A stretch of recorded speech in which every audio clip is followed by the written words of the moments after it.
दोस्तों UP DElEd online admission form 2023 दोस्त आपके बीच में लगातार अगर देखा जाए डीएलएड एडमिशन 2023 के संदर्भ में जो भी आपके डाउट्स हो रहे हैं हम वीडियो के माध्यम से आपके हर एक डाउट्स को क्लियर करने का प्रयास कर रहे हैं। देखिए आपके बीच में मैंने आपसे कहा है, व्हाट्सएप नंबर भी मैंने आपको दे रखा है 9452331053। अगर आपको डीएलएड के संदर्भ में किसी भी प्रकार की समस्याएं हो रही हैं तो बिल्कुल आप व्हाट्सएप के माध्यम से संपर्क कर सकते हैं। आपके लिए मैंने व्हाट्सएप ग्रुप बनाया है जिसकी लिंक आपके डिस्क्रिप्शन बॉक्स में दे रखी है। अगर आपको ग्रुप ज्वाइन करना है तो बिल्कुल आप ग्रुप को भी ज्वाइन कर सकते हैं। और एक सूचना मैं आपको बताऊं तो आपके लिए डीएलएड प्रथम सेमेस्टर की क्लासें भी इस चैनल के माध्यम से प्रोवाइड किया जाएगा। आपकी सेमेस्टर जो स्टार्ट होंगे वो 21 नवंबर से स्टार्ट होने जा रहे हैं परीक्षा नियामक प्राधिकारी के अनुसार, लेकिन उससे पहले हम 10 नवंबर से आपके डीएलएड प्रथम सेमेस्टर की क्लासें यहां से प्रोवाइड करेंगे। बिल्कुल हैंड रिटन नोट्स के साथ आपके लिए जो है प्रोवाइड किया जाएगा। मैं आप सभी से कहना चाहूँगा, अगर मैंने दावा किया है कि अगर आप मेरे नोट्स के साथ लगातार जितना यहाँ से कहा जाए उतना आप पढ़ रहे हैं तो आपको मैं दावा करता हूँ कि 95% पाने से कोई रोक नहीं सकता।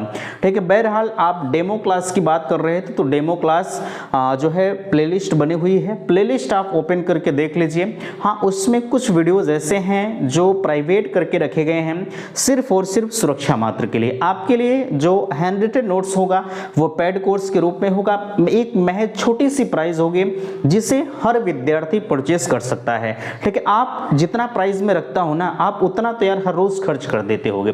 ठीक है, मैं आपसे कह रहा हूं कि एक संस्था को चलाने के लिए कहीं ना कहीं कुछ ना कुछ मनी की जरूरत पड़ती है। सिर्फ उसी को पूर्ण करने के लिए सिर्फ एक छोटी सी प्राइस मैंने रखा है।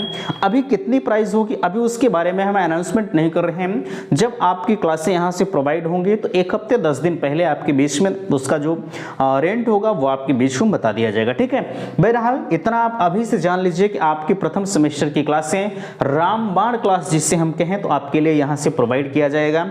आपकी जितने भी कक्षाएं होंगी कक्षा जो है वीडियोस जाएगा और वीडियो के साथ साथ आपके जो जहां आप टेलीग्राम चैनल ज्वाइन करेंगे उस टेलीग्राम चैनल पर हैंड रिटन नोट्स तत्काल आपके लिए प्रोवाइड कर दिया जाएगा। उधर आप वीडियो देखिए, इधर आप जो है उधर आप वीडियो देखिए और आप हैंड रिटन नोट्स को भी देखते रहिए। ठीक है, बहरहाल वह मुद्दा हमारा नहीं है, वो तो सिर्फ आपकी महज एक जानकारी के लिए मैंने बताया। यहाँ देख पा रहे हैं आपके बीच में 1,72,502 सीटों पर वर्तमान समय में प्रवेश की प्रक्रिया जारी है। आप सभी के लगातार कमेंट आ रहे हैं कि भैया वेबसाइट नहीं चल रही है।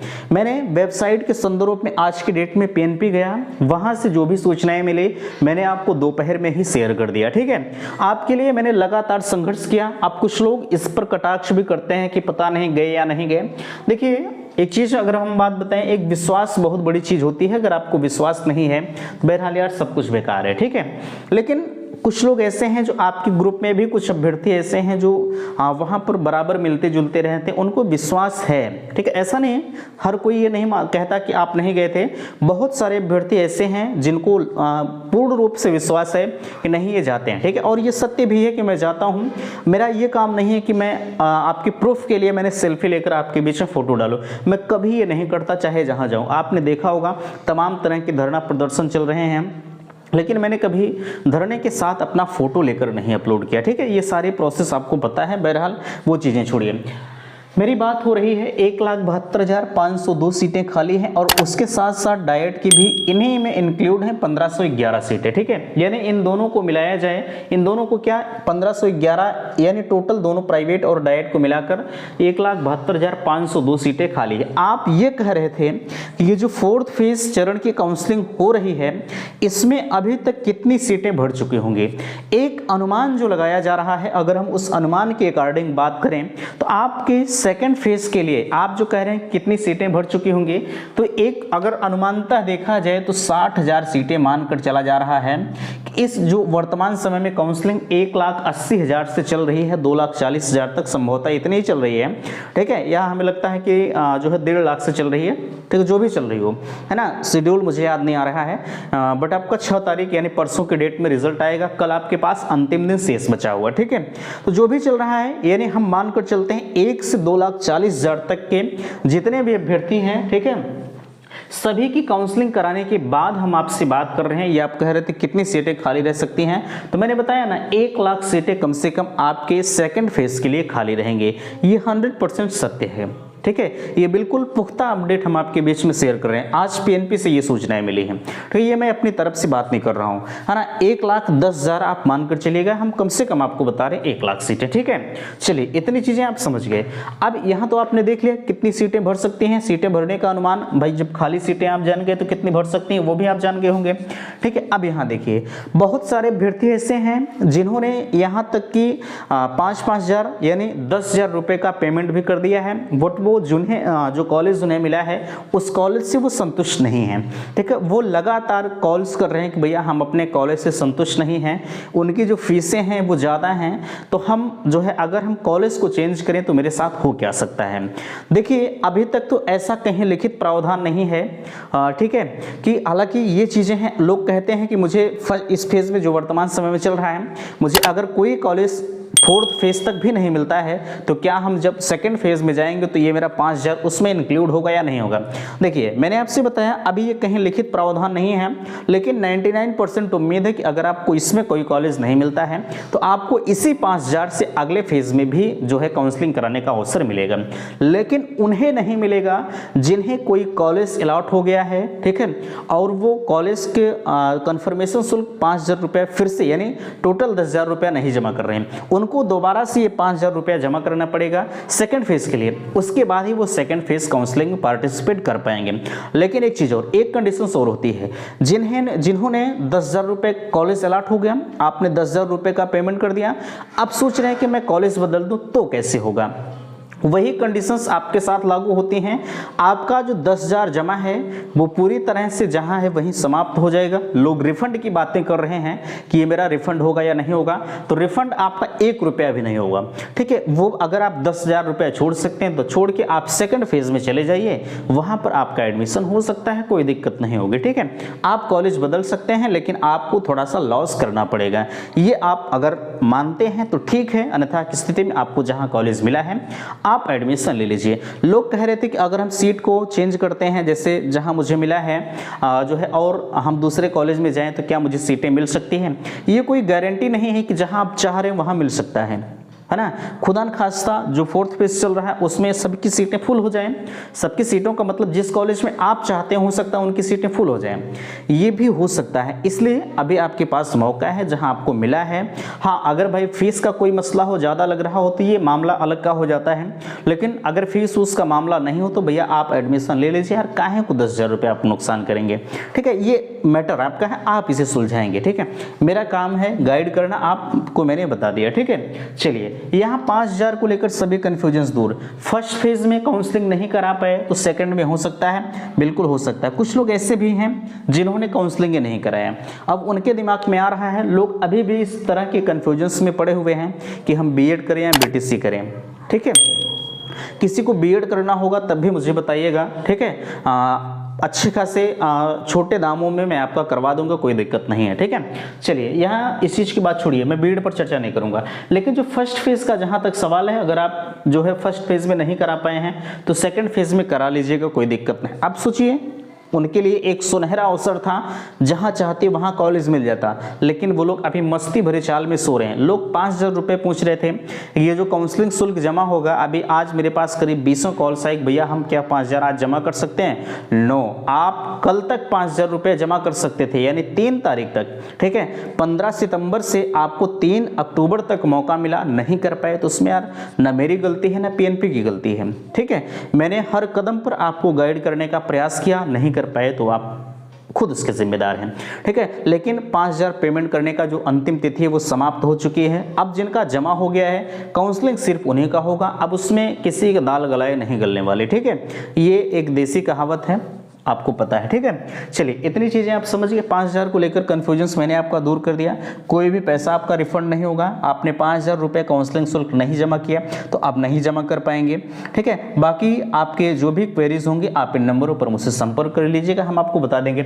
हम आपको कम फीस में एडमिशन की बातें कर रहे थे। मैंने कहा है कि अगर आप आगरा फिरोजाबाद में करना चाहते हैं तो बिल्कुल मुझे आप इस नंबर पर संपर्क करिएगा, बता दीजिएगा कि भैया मुझे करना है, मैं आपको सारा प्रोसेस बता दूंगा क्या है कैसे है। एक सार्वजनिक मंच पर हर चीज चर्चा नहीं किया जा सकता, ठीक है, इसलिए यहां पर मैं चर्चा नहीं कर रहा हूं। आपको पर्सनल मैसेज करना होगा, कहां एडमिशन लेना है, कैसे क्या करना है, मुझे आप बताइएगा, ठीक है। महज बिल्कुल छोटे प्राइस में मैं आपको कराऊंगा, बिल्कुल 100% गारंटी के साथ। वहां आपको लिखित भी मिलेगा कि हम आपकी इतनी फीसें लेंगे, इससे ज्यादा हम आपको 1 रुपया नहीं लेंगे, ठीक है। आप इच्छुक होंगे तो बताइएगा। आगरा और फिरोजाबाद में, बाकी आप कह रहे थे तमाम जिलों से फोन आते हैं कि भैया मेरे यहाँ कोई कॉलेज नहीं है। देखिए यार, हर जिले में लिंक है ऐसा नहीं है, लेकिन एक होता नहीं है कि लोगों के ऊपर पूर्ण रूप से विश्वास करना। एक विश्वास बहुत बड़ी चीज होती है। जैसे आपने मेरे ऊपर विश्वास किया, जितना मैं कह रहा हूँ आप उतना कर दे रहे हैं, ठीक है। तो वही चीजें हैं, मुझे सबके ऊपर विश्वास नहीं होता। अभी हम खुदा न खास्ता आपका एडमिशन करवा दें और कॉलेज वाले आपसे फ्रॉडबाजी करने लगे तो मेरे ऊपर से आपका विश्वास उठ जाएगा, इसलिए मैं कभी यह काम नहीं करता हूं, ठीक है। बाकी जिनके ऊपर आगरा फिरोजाबाद की, अगर आप फिरोजाबाद में एडमिशन लेना चाहते हैं तो बिल्कुल आप मुझे अवगत कराइएगा, हम आपको सारा प्रोसेस बता देंगे, ठीक है। आपको कैसे क्या करना है खुद ब खुद आप एडमिशन ले सकते हैं। चलिए यहाँ 5,000 अभी अच्छा एक कमेंट और आपका आ रहा था, जिनका फॉर्म रिजेक्ट हो रहा था। रिजेक्ट वालों के लिए समस्याएं हैं। मैंने आपसे कहा है मैं हर कदम पर आपका साथ दिया हूं, आज भी मैं आपका साथ दे रहा हूं। जिनका फॉर्म रिजेक्ट हो चुका है, अब किनका रिजेक्ट हुआ अभी तो उन्हें पता नहीं है, ठीक है। पता आपको कैसे चलेगा? जैसे आपका सीट अलॉटमेंट नहीं दिख रहा है, रिजल्ट आप नहीं देख पा रहे हैं, ये सब आपको नहीं दिख रहा है, तो प्लीज जितने लोग अभ्यर्थी हैं, चाहे आपका फॉर्म रिजेक्ट हुआ चाहे नहीं रिजेक्ट हुआ, आपसे मैं निवेदन करूंगा कि फॉर्म रिजेक्ट करने के लिए परीक्षा नियामक प्राधिकारी के द्वारा 5,000 रुपए लिया जा रहा है। ये किस लिए लिया जा रहा है? सिर्फ ठगबाजी करने के लिए। प्लीज मैं निवेदन करूंगा कि आप माननीय मुख्यमंत्री जी को इस मैटर पर टैग करें कि महोदय मेरा फॉर्म रिजेक्ट करने के लिए परीक्षा नियामक प्राधिकारी के द्वारा 5,000 रुपए वसूला जा रहा है। आप डीजी महोदय को टैग करें, ठीक है। यानी जितने भी उच्च अधिकारी हैं, मंत्री, उप मुख्यमंत्री, सभी को आप टैग कर सकते हैं, ठीक है। कोई दिक्कत आपको नहीं होगी। ईमेल है, सबके ईमेल पर आप मैसेज करें, ठीक है। ईमेल के साथ साथ आप जो है उनके जो है ट्विटर आईडी है, ट्विटर आईडी पर उनके टैग करें, ठीक है। आप जितने भी सोशल मीडिया के प्लेटफॉर्म हैं हर जगहों पर उनसे संपर्क करके प्लीज आप उन्हें टैग करके ये बताएं कि पीएनपी के द्वारा 5,000 रुपए मुझसे अवैध तरीके से वसूला जा रहा है मेरा फॉर्म रिजेक्ट करने के लिए। अगर उन्हें फॉर्म को रिजेक्ट ही करना है तो मेरा सारा डाटा उनके पास मौजूद है, वो मेरा फॉर्म रिजेक्ट कर सकते थे, लेकिन आखिरकार ये दुर्व्यवहार क्यों किया जा रहा है, ये सोचने वाला विषय, ठीक है। चलिए यहाँ इस चीज को आप समझ गए। अभी तक कितनी सीटें भर चुकी हैं इसका अनुमान मैंने आपको बता दिया कि कितनी सीटें भर चुकी हैं, कितनी खाली हैं। खाली सीटों का विवरण एक अनुमानतः लगाया जाए तो लगभग 1,10,000 सीटें खाली हैं। बहरहाल आगे कितनी होती हैं जब 4th चरण की जो काउंसलिंग चल रही है इसका फाइनल सीट अलॉटमेंट रिजल्ट जारी हो जाएगा, उसके बाद ये क्लियर हो जाएगा कितनी सीटें खाली हैं कितनी भर गई हैं, ठीक है। अभी इसके बारे में किसी को कुछ नहीं पता। अब यहाँ आप बात कर रहे थे सेकेंड फेज के लिए कितनी सीटें बचेंगी, इस पर तो मैंने चर्चा कर दिया। सेकेंड फेज काउंसलिंग कब से होगी ध्यान दीजिएगा। सेकेंड फेज काउंसलिंग मैंने आपसे बताया है आप 26 अक्टूबर का इंतजार करें, ठीक है। 26 अक्टूबर का इंतजार करें, 100% सेकंड फेज काउंसलिंग आपकी शुरू हो जाएगी, ठीक है। कब से? सेकंड फेज, और 26 अक्टूबर से। अब 4th चरण सीट अलॉटमेंट कब जारी होगा मैंने आपको बता ही दिया कि जो सीट अलॉटमेंट है आपका परसों की डेट में जो है शाम तक जारी कर दिया जाएगा, ये बिल्कुल सत्य है ना। अब इसमें भी सवाल उठेंगे कि भैया मुझे कोई कॉलेज नहीं मिला, क्या मेरा 5,000 रुपये, मैंने आपको बता ही दिया अगर आपको कोई कॉलेज नहीं मिलता है तो आपको अगले चरण में शिफ्ट कर दिया जाएगा। यानी सेकंड फेज काउंसलिंग जब होगी 26 अक्टूबर वाली तो उसमें आपको पूरी तरह से शिफ्ट कर दिया जाएगा। यहां ध्यान दीजिएगा, डायरेक्ट एडमिशन पर कई लोगों के सवाल आए कि क्या अगर हम काउंसलिंग से एडमिशन नहीं लेते हैं तो क्या डायरेक्ट एडमिशन हो सकता है। जरा सा एक चीज का आप ध्यान रखिएगा, आपसे मैंने कहा है कि भैया आप डायरेक्ट एडमिशन के चक्कर में ना पड़े। एक पेपर कटिंग वायरल की गई जो कि वह एडिट की गई थी, ठीक, ये सत्य है, ठीक है, वह एडिटिंग थी, लोगों के द्वारा एडिट किया गया था, लेकिन फिर भी मैं आपसे इतना जरूर कहूंगा कि आप ये कोशिश करिएगा कि डायरेक्ट एडमिशन ना ले। आपके पास काउंसलिंग यानी सेकंड फेज अभी पूरा समय बचा हुआ है, आप सेकंड फेज काउंसलिंग में पार्टिसिपेट करिए, काउंसलिंग करा लीजिए, आपका सब कुछ काम हो जाएगा। लेकिन आप इनके चक्कर में ना पड़े। लोग कह रहे थे कि डायरेक्ट एडमिशन में स्कॉलरशिप नहीं आती, अभी तक ये रिकॉर्ड देखा गया है कि कभी ऐसी समस्याएं नहीं आई हैं। डायरेक्ट एडमिशन में भी स्कॉलरशिप आई है और आज भी आ रही है बच्चों की, जिन्होंने पिछले सत्र में लिया है। अगर डायरेक्ट एडमिशन होगा तो आपकी भी स्कॉलरशिप आएगी, कोई समस्या नहीं होंगे। बट मैं आपसे फिर भी कहूंगा कि आप इनके चक्कर में ना पड़िएगा। आपके पास समय, जैसे जब समय नहीं रहता तो आप ले लीजिए, कोई दिक्कत नहीं, लेकिन यार आपके पास पूरा सेकंड फेज बचा हुआ है तो कोई फायदा नहीं है, आप डायरेक्ट एडमिशन के चक्कर में ना पड़िएगा, ठीक है। आप काउंसलिंग करा लीजिए, कोई समस्याएं नहीं होंगी, ठीक है। तो फिलहाल के लिए आशा करते हैं दी गई जानकारी से आप संतुष्ट हैं। प्लीज वीडियो को लाइक कीजिएगा, शेयर कीजिएगा, और चैनल पर पहली बार विजिट किए हैं तो चैनल को सब्सक्राइब जरूर कीजिएगा। और आपको किसी भी प्रकार की समस्या होती है तो आप इन नंबरों पर संपर्क कर सकते हैं, ठीक है। तो मिलते हैं आपसे नेक्स्ट अगली वीडियो में, तब तक के लिए थैंक्स, धन्यवाद।